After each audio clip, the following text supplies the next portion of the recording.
A very good morning, good afternoon, good evening. My name is Sheku, your storyteller. Once again, we are here for another week, another episode. We are now on episode 15. Episode 15, season 2. And the title for our story today is called A Call to England. A Call to England. Why do we name it A Call to England? We'll find out as we read along the synopsis, as always. Please, if this is your first time here of watching our stories, please kindly do well to subscribe to our YouTube channel, strike the notification button. So once we upload new stories, you get notified about it, and you can state your comment, what you think about the story, and also your candid opinion or any question that you want to ask. We are going to answer every single questions at the end of this season. So we'll go ahead. So the logline for our story is called Maybe Another Land. Maybe Another Land. That's the logline for our story. So we start with the synopsis as always. We read in the synopsis, then from there we ask our question, which you, the audience, can answer, or also you can ask your question. Feel free to ask any question you think about the story, and we are going to answer it at the end of this season. So we start. They were two great friends from the same countries. Days and over time, their bond grew stronger. That they regard each other as sisters. The village even called them the children of the gods. Their unwavering commitment to each other led them to make sacrifices and free their life challenges together. One day, fortune smiled upon Awa. When she won the lottery to England, she dreamed of traveling, but the means to do so remained tangible. This dilemma weighed not only on her family but also family as well. Determined to help Hawa fulfill her dreams, Wama decided to sell her possession to raise the necessary funds. They made a deal to always be there for each other, no matter what. As Hawa bid farewell to her godly sister, she promised to reunite with her in England.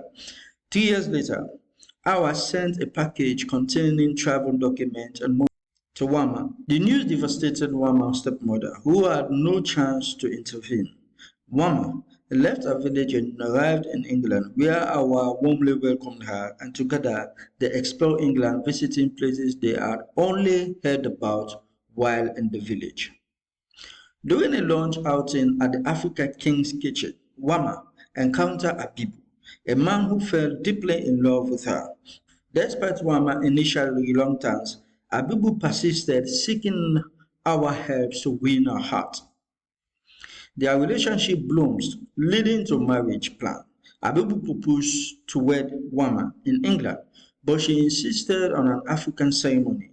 The grand traditional wedding in their village was a joyous occasion, but threatening dreams haunted Wama. In one dream, she was attacked by a dog, and the next morning, she woke up mad. Abibu, fearing the cause, left the village and made it. While memories of our struggling in England to gain Abibu's attention flooded Wama's minds every day. Now, Abibu was doing the same to her, breaking the promises made before her eyes. Wama wept as she watched him depart the airport back to England. Wama eventually left the house and took to the street. Awa stood by her, shielding her from harms. One fateful morning, Wama's anger fled and Awa sensed her distress. She crossed the road to fetch food for Wama, but witnessed a tragic accident. Wama was struck by a wealthy doctor named Daddy, who rushed her to his private hospital. He called upon a man of God who expelled the demon tormenting her. The ritual was difficult, but eventually Wama's sanity returned. Meanwhile, her stepmother suffered a similar fate a week later. In the aftermath, Wama formed a close friendship with Daddy, who eventually proposed. They married and embarked on a honeymoon in England again, together with our sister friend.